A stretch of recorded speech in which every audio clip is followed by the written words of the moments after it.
The Pacific Ocean was alive with motion. Massive American battleships cut through black water at full speed, decks shuddering as engines pushed them forward. Then the guns spoke, without slowing, without turning away. Shells screamed outward while the ships kept charging ahead. Japanese officers watched in disbelief. This was not how battleships were meant to fight. Doctrine collapsed in seconds, replaced by fear. Subscribe for real, cinematic World War II history, and comment where you're watching from. By the late 1930s, the world's oceans were no longer just trade routes. They were becoming the decisive battlegrounds of modern war. For decades, the great naval powers had believed that future conflicts would be settled by fleets of battleships meeting in carefully planned engagements. Steel against steel. Gun against gun. Victory decided by discipline, formation, and tradition. Japan believed this more than anyone. The Imperial Japanese Navy had been built around the concept of the decisive battle. Its officers were trained to think in terms of one climactic encounter, an engagement where enemy fleets would be lured across the Pacific, weakened by attrition, then annihilated by Japanese battleships firing devastating salvos. This belief was deeply rooted in Japanese naval culture, reinforced by their victory over Russia in 1905 at Tsushima. That battle had become legend. It shaped doctrine, pride, and expectation. Across the ocean, the United States Navy was preparing for the same war, but in a very different way. American planners knew the Pacific would be vast, unforgiving, and logistically brutal. Distances were measured not in miles, but in weeks at sea. Ports were scarce. Repair facilities were limited. Any fleet that fought there would need to move constantly, fight repeatedly, and survive damage far from home. This reality forced American naval thinkers to question old assumptions long before the first shots were fired. The interwar years became a laboratory. Naval treaties like the Washington and London naval treaties attempted to limit battleship construction, but they could not limit experimentation. The U.S. Navy used massive fleet exercises, known as fleet problems, to test how ships behaved under stress, at speed, and in unpredictable conditions. These exercises revealed uncomfortable truths. Battleships that stopped or slowed to fight became vulnerable. Formations that relied on perfect visibility collapsed in poor weather or darkness. And commanders who waited for ideal conditions often lost initiative entirely. Meanwhile, technology was quietly reshaping the battlefield. Fire control systems improved year by year. Mechanical computers began calculating firing solutions faster than human eyes could judge distance. Gyroscopic stabilizers reduced the effect of rolling seas. Most importantly, radar emerged, not as a curiosity, but as a revolutionary tool. By the late 1930s, American warships were beginning to detect targets long before they could be seen, even at night or in heavy weather. Japan noticed these developments, but underestimated their impact. Japanese naval doctrine remained heavily dependent on optical rangefinding and visual identification. Their ships carried some of the finest binoculars and rangefinders ever produced, but these tools required calm seas, clear air, and steady formations. Speed was valued, but mostly as a means to close distance or withdraw, not as a firing condition. In Japanese thinking, accurate gunnery demanded stability. A ship in motion was a ship sacrificing precision. The United States did not agree. American engineers and officers treated motion as a constant, not a problem to be eliminated. Ships would always move. Seas would always shift. Enemy fire would never wait. The solution was not to slow down, but to build systems that worked anyway. This mindset shaped everything from ship design to crew training. Gunnery drills were conducted while maneuvering. Damage control exercises assumed hits would occur mid-battle. Commanders were encouraged to act independently when communications failed. When war finally erupted in December 1941, these differences were not yet fully visible. Early naval engagements were chaotic, costly, and often inconclusive. Japan struck first and struck hard. American forces reeled. Ships were sunk. Bases burned.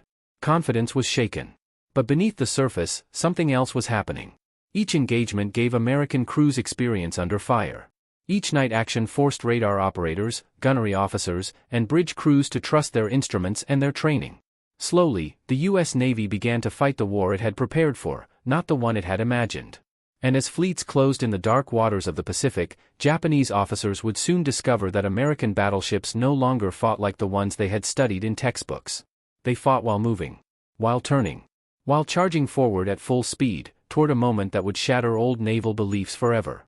That realization was still ahead, waiting just beyond the horizon, as American naval philosophy began to reveal its true shape. The difference was not bravado. It was design. Long before American battleships ever fired in anger, the U.S. Navy had accepted a hard truth: war at sea would never be neat. Visibility would vanish without warning. Formations would fracture. Ships would be hit, burned, and flooded while still required to fight. The solution was not perfection, but resilience. This philosophy shaped American naval thinking throughout the interwar years. Officers were trained to expect disorder. Engineering officers were taught to keep systems running under damage. Gunnery teams learned to trust instruments over instinct. Every major fleet exercise reinforced the same lesson: a ship that could fight while moving would survive longer than one that stopped to achieve textbook accuracy.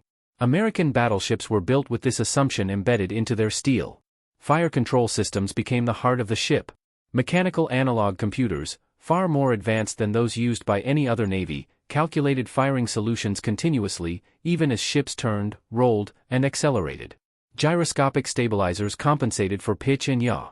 Directors tracked targets independently of the guns themselves, allowing turrets to remain accurate while the hull beneath them surged through the water. Speed was no longer the enemy of accuracy. It was part of the equation. Radar accelerated this transformation. Early American radar sets were crude, unreliable, and often misunderstood.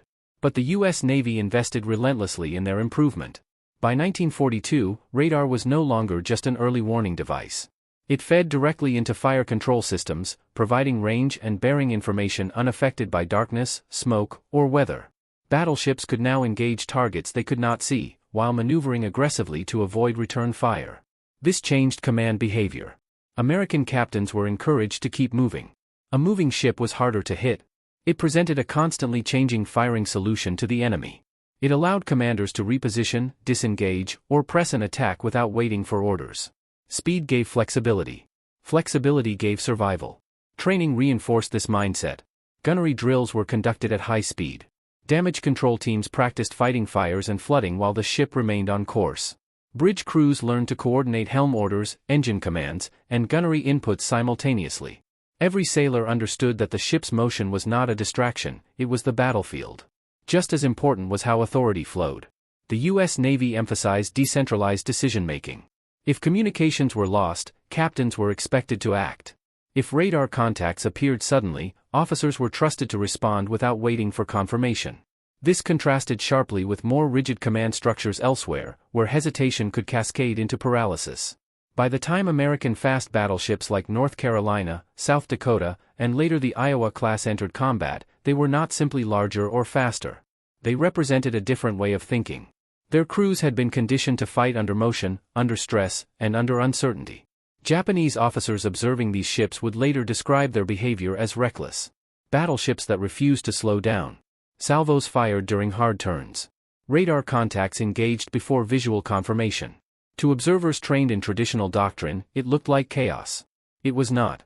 It was a system working exactly as designed, one that treated speed not as a risk, but as a weapon. And as the war pressed deeper into the Pacific, this philosophy would collide directly with Japanese expectations, setting the stage for a confrontation neither side could avoid. That collision would expose the limits of tradition, and reveal why motion itself had become a form of firepower. For the Imperial Japanese Navy, precision was sacred. From the moment a young officer entered naval service, he was taught that decisive victory at sea depended on control, timing, and perfect execution. Gunnery was treated as an art form. Crews trained endlessly to achieve devastating accuracy under ideal conditions. Battleships were expected to slow, steady their courses, and unleash crushing salvos that would cripple the enemy in carefully measured exchanges. This doctrine had not failed Japan before. The legacy of Tsushima still loomed large over every Japanese naval planner. In 1905, disciplined formations and superior gunnery had destroyed a Russian fleet and elevated Japan into the ranks of great naval powers. That victory became doctrine. It shaped how officers visualized future wars, wars that would be decided by clarity, patience, and a final, overwhelming blow. Speed, in this framework, was a means of positioning, not fighting. Japanese ships were designed to close distance under cover of darkness, launch torpedo attacks, and then finish the enemy with gunfire once the battlefield had been shaped to their advantage. Night combat was considered a Japanese specialty. Optical rangefinders of exceptional quality gave officers confidence that they could see, identify, and strike targets before being detected themselves. But these tools had limits. Optical systems required stable platforms. Heavy seas degraded accuracy. Smoke obscured targets. Darkness, once an ally, became a liability when visibility collapsed entirely. Japanese fire control systems relied on human calculation and visual confirmation. They were precise, but slow to adapt when conditions changed suddenly. Radar, while not ignored, was never fully trusted. Early Japanese radar sets lagged behind their American counterparts in reliability and integration. More importantly, Japanese doctrine never allowed radar to override visual confirmation. Officers were taught to believe what they could see. A target not visible through optics was treated with caution, or dismissed entirely. This hesitation would prove costly when facing an enemy that could see without light. Command structure added another constraint. Japanese naval command emphasized centralized control. Initiative flowed from the top down. Subordinate officers were expected to execute orders, not reinterpret them in the moment. This produced disciplined formations, but also hesitation when communication broke down or situations evolved faster than doctrine allowed. The result was a fleet superbly trained for a specific kind of battle, and vulnerable outside it. When American battleships began firing accurately while maneuvering, Japanese observers struggled to interpret what they were seeing. Ships that should have lost accuracy at speed did not. Salvos landed where optics said they should not. Targets appeared on radar before they emerged from darkness. To Japanese officers, it felt as though the rules had changed without warning. What they had prepared for, a measured, visible, deliberate engagement, was slipping away. The American fleet did not slow to fight. It advanced, turned, and fired simultaneously. Traditional assumptions no longer held. And in those moments of confusion, fear took root, not of defeat alone, but of irrelevance. A navy built on precision and tradition was confronting an enemy that treated motion as normal and uncertainty as manageable. That realization would become impossible to ignore once the first major encounters began to unfold under fire.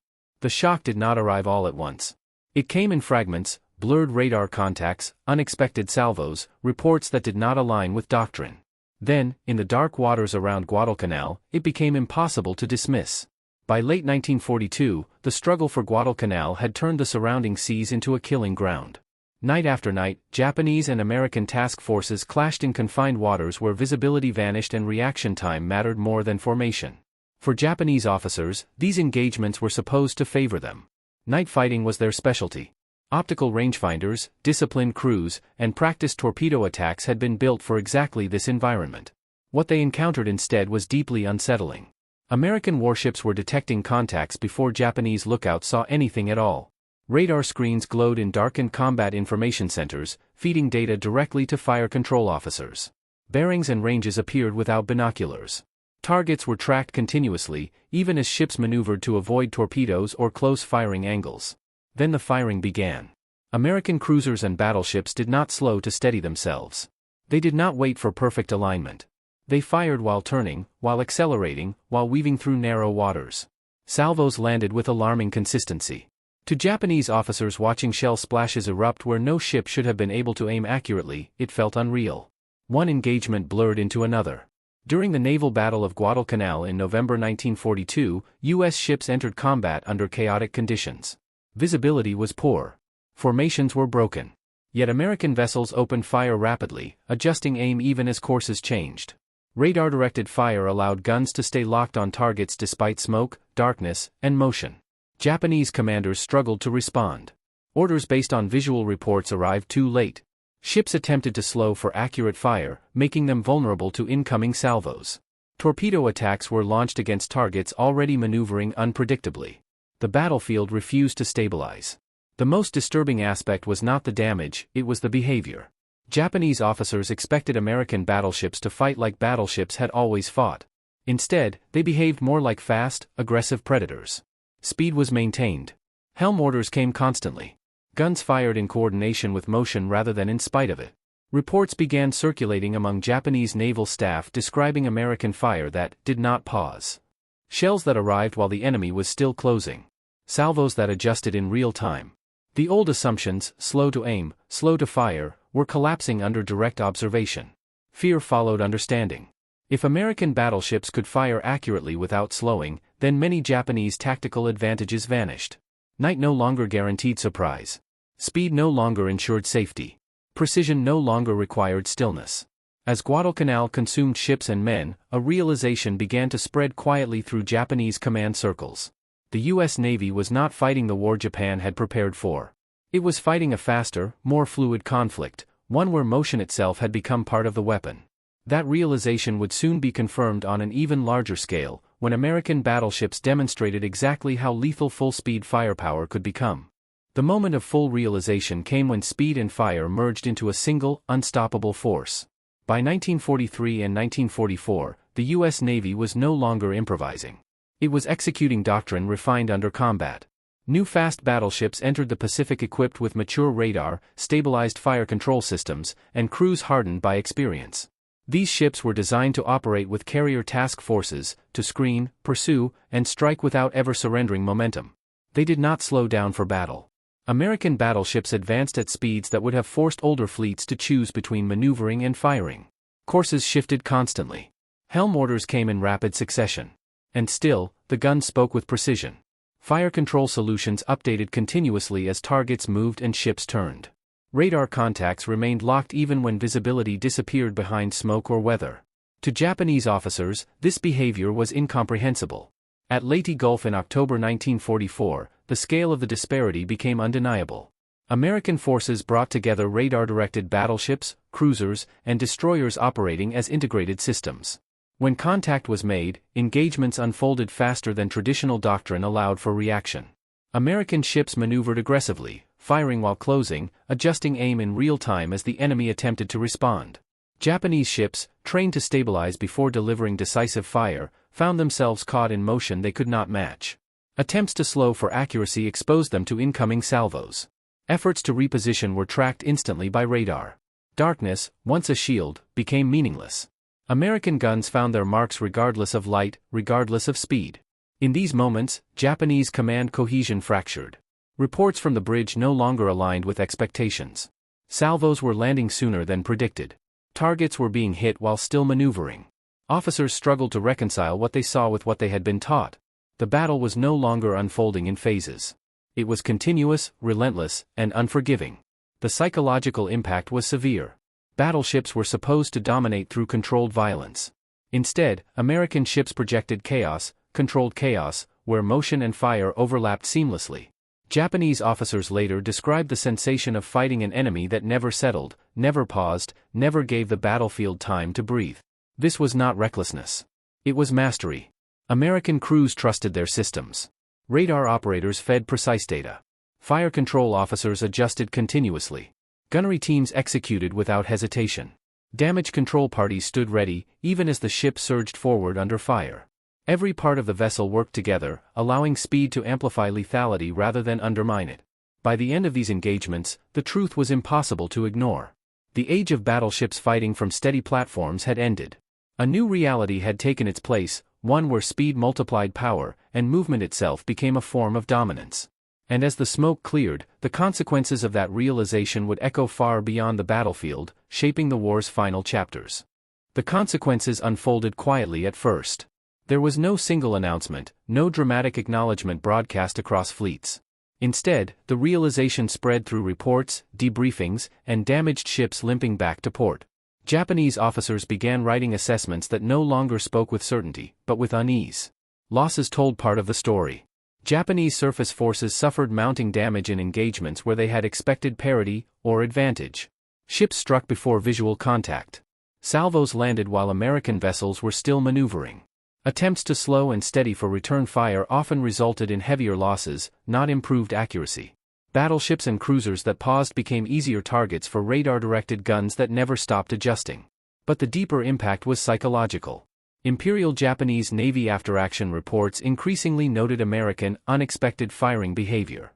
Officers described U.S. ships that continued firing while altering course, a practice that defied long-held assumptions. Traditional tactical solutions, closing distance, waiting for clarity, stabilizing formations, were no longer reliable against an enemy that refused to fight on those terms. This uncertainty eroded confidence at every level. Commanders hesitated longer before committing forces. Orders became more cautious. Night actions, once a point of pride, lost their aura of superiority. If darkness no longer blinded the enemy, then one of Japan's most carefully cultivated advantages had vanished. Meanwhile, the U.S. Navy drew the opposite conclusion. American commanders interpreted these same battles as validation. Radar-directed fire, decentralized command, and aggressive maneuvering were not reckless, they worked. Battleships that maintained speed survived longer. Crews trained to fight amid chaos adapted faster. Damage control teams kept ships operational even after heavy hits, allowing them to remain in the fight while still moving. Strategically, this shifted the balance at sea. Japanese planners found it increasingly difficult to mass surface forces effectively. American task groups moved faster, reacted sooner, and disengaged at will. Battleships no longer needed to anchor themselves to dominate an engagement. They could escort carriers, screen convoys, and still deliver decisive firepower without sacrificing mobility. By 1944, the implications were undeniable. In large-scale actions like Leyte Gulf, Japanese surface forces entered battle already burdened by doubt. The expectation of a decisive gunnery duel had faded. Encounters with American battleships now carried an added weight, the knowledge that the enemy would strike accurately while advancing, turning, and withdrawing as needed. For Japanese officers trained in a different era, this was devastating. A doctrine refined over decades had been rendered obsolete in a matter of months. Precision without flexibility was no longer enough. Tradition without adaptation had become a liability. And as American naval power surged across the Pacific, the lesson was reinforced again and again: speed, systems, and motion had reshaped naval warfare. What remained was to understand what this transformation meant, not just for the war itself, but for the future of warfare at sea. By 1943 and into 1944, the difference was no longer theoretical. It was visible in steel and flame. American battleships were now operating as fast, aggressive strike platforms. The introduction of modern fast battleships, North Carolina, Washington, South Dakota, and later the Iowa class, changed the tempo of naval warfare. These ships were designed to sustain high speed while maintaining combat effectiveness. 30 knots was no longer just a transit speed. It was a fighting speed. Radar-directed fire had matured. American fire control radars were now fully integrated with plotting rooms and gun directors. Targets were tracked continuously. Solutions updated in seconds. When a ship turned, the system adjusted. When speed increased, calculations compensated. Gunnery officers no longer waited for the perfect moment. They fired through motion. In engagements across the Central and Western Pacific, Japanese officers witnessed something profoundly destabilizing. American battleships did not behave defensively. They advanced while firing. They altered course without breaking engagement. They maintained pressure even when visibility vanished completely. At Leyte Gulf in October 1944, this reality reached its peak. In the confined waters of Surigao Strait, Japanese battleships, survivors of an older era, advanced into what they believed would be a night action fought on familiar terms. Instead, they entered a radar-controlled killing zone. American battleships detected them long before visual contact. Fire was opened while maneuvering to maintain optimal angles and spacing. Salvos landed with relentless regularity. Japanese ships attempted to return fire, but their firing solutions degraded as they slowed and maneuvered under stress. American ships did the opposite, turning, accelerating, firing again. Motion did not interrupt the attack. It sustained it. For Japanese officers observing from bridges and plotting rooms, the conclusion was unavoidable. The American fleet had broken free from the limitations that defined battleship combat for half a century. Speed and fire were no longer opposing forces. They were fused. Doctrine collapsed under evidence. What terrified Japanese officers was not simply defeat. It was obsolescence. The principles they had trusted, precision through stillness, control through order, were being erased by systems that thrived on motion and uncertainty. And when the guns finally fell silent, the damage went far beyond the ships that had been sunk.